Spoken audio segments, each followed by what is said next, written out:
Seeds of Wisdom RV and Economics Updates Tuesday morning the 4th of November 25. Listen to the full version on the official dinarreport.com website and become our supporter on Patreon. Good morning Dinar recaps, Dinar investment strategy. Global liquidity tightens, currency shifts and market signals point to structural change.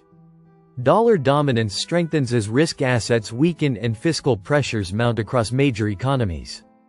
The dollar's renewed dominance. The US dollar surged to a 3-month high, reversing weeks of speculation about further Federal Reserve rate cuts. Investors are now pricing in a higher for longer scenario, pushing emerging market currencies and metals lower. Dollar index climbs above 107, while the euro and yen soften. The Fed's tone signals inflation risks remain, despite economic cooling. Treasury yields ease slightly, but global funding costs stay elevated. Implication: a prolonged dollar uptrend creates liquidity stress globally, particularly in developing economies reliant on dollar settlements. This accelerates interest in alternative payment networks and regional currency frameworks. Fiscal pressures in the UK and Europe. Global currency trends. The British pound fell to its weakest level since April after the UK signaled potential tax increases to stabilize public debt. Similar fiscal pressures are emerging across Europe, where budget discipline is returning after years of pandemic-era stimulus. UK Chancellor Rachel Reeves calls tax rises inevitable. European bond spreads widen as fiscal rules tighten. Investor sentiment tilts toward US dollar and treasuries. Implication: fiscal tightening in Europe and a strong dollar combine to expose structural imbalances in Western debt models, an environment ripe for a monetary system rethink. Metals and digital assets react. Gold and silver dipped as yields rose but recovered modestly once the dollar rally paused. Meanwhile, Bitcoin neared its lowest level since June, under pressure from the US government shutdown and liquidity contraction. Gold steadies under $2,400 after touching a weekly low. Bitcoin trades near $54,000 as risk appetite weakens. Institutional flows move back into short-term treasuries.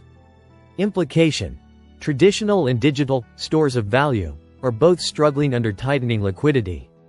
This reveals that systemic leverage, not asset preference, drives market behavior, a key insight as global finance edges toward a reset. Market jitters and the search for stability. Global equities appear fragile. Investors cite valuation risk, weak manufacturing data, and policy uncertainty as top concerns. Central banks diverging paths, the Fed holding firm, while China and Europe ease, point toward fragmented liquidity zones. Global markets index sees volatility spikes. Manufacturing PMIs show contraction in several G7 nations. Cross-border capital flows tilt toward the U.S. Implication: fragmentation in monetary policy and trade flows creates the very conditions under which a new financial coordination framework, a Bretton Woods 2.0, could eventually emerge. Why it matters: the dollar's resilience exposes the world's dependence on U.S. monetary cycles. Fiscal tightening in the UK and EU reopens questions of debt sustainability. Risk asset stress across metals and crypto shows capital seeking new forms of security. Together, these mark an early phase of systemic rebalancing, a precursor to a coordinated financial restructuring. This is not just politics, it's global finance restructuring before our eyes. Iran's ultimatum to the US, diplomatic deadlock and the global reset. Tehran's demand for U.S. withdrawal reshapes geopolitical alignments and underscores the economic rebalancing of power. The ultimatum and its broader meaning. Iran's supreme leader Ayatollah Ali Khamenei has issued a stark ultimatum to U.S. President Donald Trump, declaring that Tehran will not engage with Washington unless the United States ends its support for Israel, removes all military forces from the Middle East, and halts interference in regional affairs. Khamenei's remarks, delivered during the anniversary of the 1979 U.S. Embassy takeover, revived the core ideological divide between Iran and the West. They also signal a deeper realignment of diplomacy, energy, and trade structures emerging alongside today's evolving global financial order. This ultimatum arrives at a pivotal moment in international relations. As the US dollar's dominance faces gradual erosion through alternative settlement systems, ranging from BRICS gold trade mechanisms to Iran's energy for yuan and ruble arrangements, Tehran's defiance is not only ideological but economic.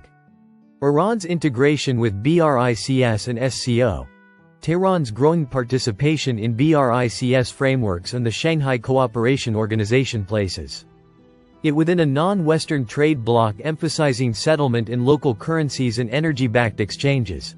Global currency trends. De-dollarization is diplomacy, by tying its geopolitical independence to financial sovereignty. Iran's stance mirrors a wider strategy across the global south, to link diplomacy to trade settlement systems beyond Western control. Pressure on Gulf states. The ultimatum indirectly challenges Arab neighbors who depend on U.S. defense guarantees while simultaneously expanding energy trade with China and Russia. In this context, the standoff is not just about military presence or ideology. It represents a battle over the architecture of international finance and influence. Washington's calculus and strategic constraints. President Trump, in a recent interview, emphasized that his administration had blasted the hell out of him, describing operations that curbed Iran's nuclear ambitions and secured Arab-Israeli normalization. Yet the very normalization he cites depends on sustained U.S. leverage in a region increasingly hedging toward multipolarity. Arab-Israeli diplomacy. U.S. brokered normalization agreements hinge on isolating Tehran. However, Iran's persistence and alignment with BRICS energy initiatives creates an alternate diplomatic gravity in the region. Energy diplomacy. Iran's oil and gas exports, redirected through non-SWIFT channels and priced in alternative currencies, erode the Western financial system's reach over critical commodities. These developments erode Washington's ability to use sanctions as a coercive tool, a core feature of the post-1971 dollar order. 1979 Redux. Symbolism meets strategy. By invoking the 1979 embassy takeover, Khamenei reframed the crisis as a generational resistance to Western dominance. What was once ideological is now structural, a sovereignty model grounded in economic independence. The narrative of resisting U.S. interference now aligns with a coalition of states, from Russia and China to Gulf intermediaries, seeking diversified alliances that bypass Washington's orbit. Iran's conditions, U.S. military exit, end of support for Israel, and non-interference, read less like negotiation points and more like a manifesto for regional self-determination. Implications for global diplomacy and trade. Diplomatic realignment. The ultimatum could accelerate bloc-based diplomacy, with nations choosing between US-led systems and BRICS-linked frameworks. Energy and trade security. With Iran tied into gold and yuan-backed energy corridors, Western markets face renewed vulnerability to supply and price disruptions. Financial reset dimensions. The geopolitical divide mirrors the financial one, nations asserting autonomy from Western financial rails while reshaping settlement systems tied to commodities and sovereign reserves. What to watch? Whether Iran leverages BRICS membership to expand its oil for currency programs and deepen de-dollarized trade. How U.S. allies in the Middle East balance security dependency on Washington against emerging economic incentives from China, Russia, and Iran. Whether this ultimatum sets a template for future diplomatic defiance among Global South nations repositioning themselves in the ongoing monetary realignment. This is not just politics, it's global finance restructuring before our eyes. Listen to the full version on the official dinarreport.com website and become our supporter on Patreon. Source: dinarrecaps.com